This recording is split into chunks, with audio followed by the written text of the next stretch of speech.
ছাদ বাগানের মিষ্টি কুমড়া গাছে এত বড় মিষ্টি কুমড়া হয়েছে, সবজি বাজারেও কিন্তু সহজে এত বড় মিষ্টি কুমড়া দেখা যায় না। মাশাআল্লাহ, আমার বাগানের মিষ্টি কুমড়া গাছে বিশাল বড় একটি মিষ্টি কুমড়া হয়েছে।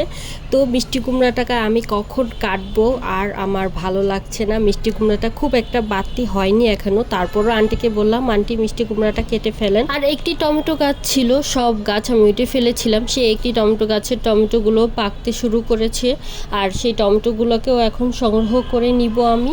কিছুদিন আগে আমি একটি মাধবী পেয়ারার গাছ লাগিয়েছিলাম। সেই ছোট্ট গাছটিতেও মাশাআল্লাহ অনেক অনেক পেয়ারার ফুল চলে এসেছে, আর ছোট ছোট পেয়ারাও ধরছে। সারা মাস বাগানে কষ্ট করে গাছ লাগিয়ে যত্ন করে গাছের এত পরিচর্যা করার পর যখন বাগান থেকে কিছু সংগ্রহ করতে পারি, এই আনন্দটা এই সারা মাসের কষ্টটাকে ভুলিয়ে দেয়। শীতের সিজনে লাগানো যে টমেটো গাছগুলো ছিল সবগুলো তো আমি কেটে ফেলে দিয়েছি, কিন্তু আবার নতুন করে আমি টমেটো গাছ লাগিয়েছিলাম।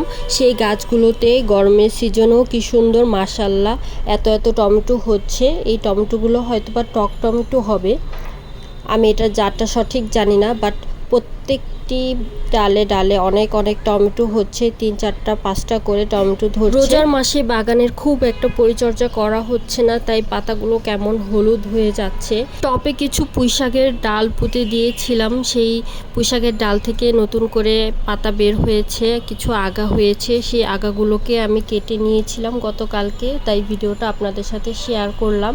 এটা গতকালকের ভিডিও। এই ভিডিওটা ছাদ বাগানের এই পুঁইশাকগুলোকে রান্না করলে যেরকম একটা অন্যরকম একটা টেস্ট লাগে, খেতে অনেক বেশি মজা লাগে। বাট বাজার থেকে যে সবজি পুঁইশাকগুলো আমরা কিনে নিয়ে আসি, সেই পুঁইশাকগুলোকে রান্না করলে কেমন একটা তেতো তেতো ভাব থাকে, কিন্তু সেই ডালগুলোই আমি লাগিয়েছি ছাদে। সেই ডাল থেকে যে পুঁইশাক হয়েছে সেই পুঁইশাকগুলো খেতে আবার ভালো লাগে। শুধু পুঁইশাকই নয়, বাজারের যে কোনো ফল সবজির সাথে ছাদ বাগানে নিজের হাতে করা ফল সবজির টেস্টটা একদমই আলাদা থাকে।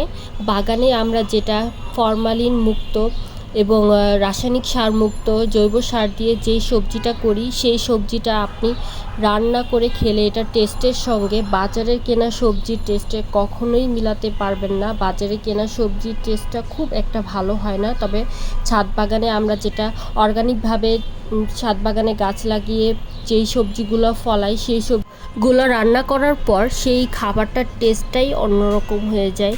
আর এই দিকে আমার এই বেগুন গাছটাতে অনেক অনেক বেগুন হয়েছে। এই একটা বেগুন গাছেই প্রায় 10টার মতো বেগুন ধরেছে। যেই বেগুনগুলো বড় হয়েছে সেগুলোকে আজকে আমি সংগ্রহ করে নিব, আর এই বেগুনগুলো দিয়ে আজকে আমি ইফতারের যে বেগুনি তৈরি করি সেই বেগুনিটা তৈরি করব। বিসমিল্লাহ বলে বেগুনগুলো আমি কাটতে শুরু করলাম।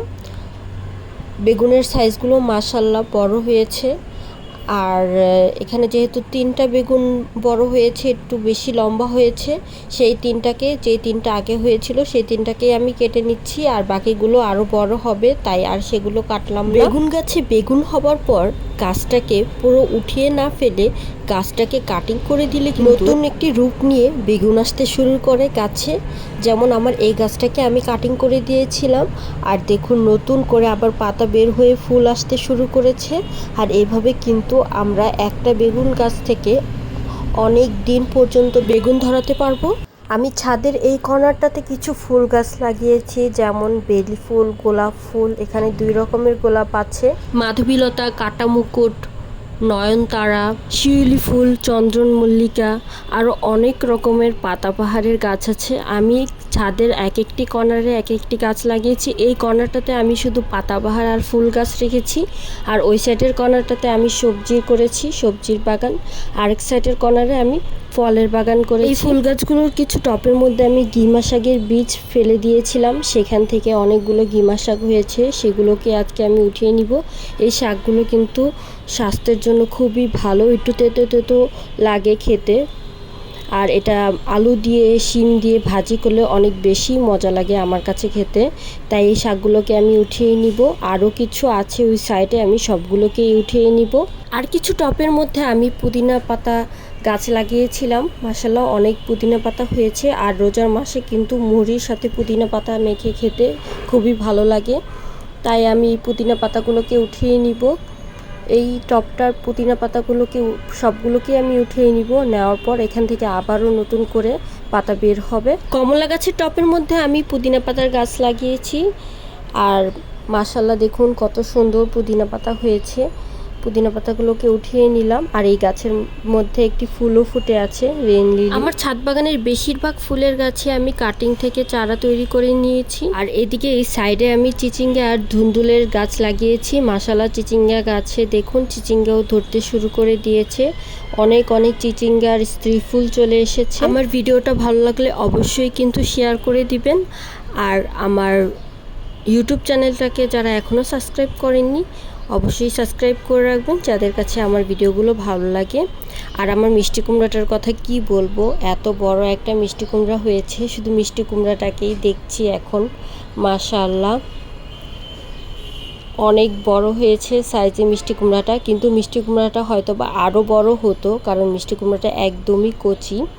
আর বেগুনগুলো মাশাআল্লাহ লম্বা হয়েছে। এই ছিল আজকে আমার সংগ্রহের মিষ্টি কুমড়া, বেগুন, টমেটো, পুদিনা পাতা। আর এই মিষ্টি কুমড়া গাছটাকে কিন্তু আমি সবজির খোসাতে লাগিয়েছিলাম মাটি ছাড়া, যে ভিডিওটা আপনাদের সাথে আমি কিছুদিন আগে শেয়ার করেছিলাম। মাটি ছাড়া সবজির খোসাতে মিষ্টি কুমড়া গাছ লাগিয়েছি। আর সেই গাছে মাশাআল্লাহ বিশাল বড় একটি মিষ্টি কুমড়া হয়েছে। আরও মিষ্টি কুমড়া হতো, কিন্তু মাছি পোকার আক্রমণের কারণে আমি মিষ্টি কুমড়াকে রাখতে পারিনি, নষ্ট করে দিয়েছে মাছি পোকার আক্রমণ করে।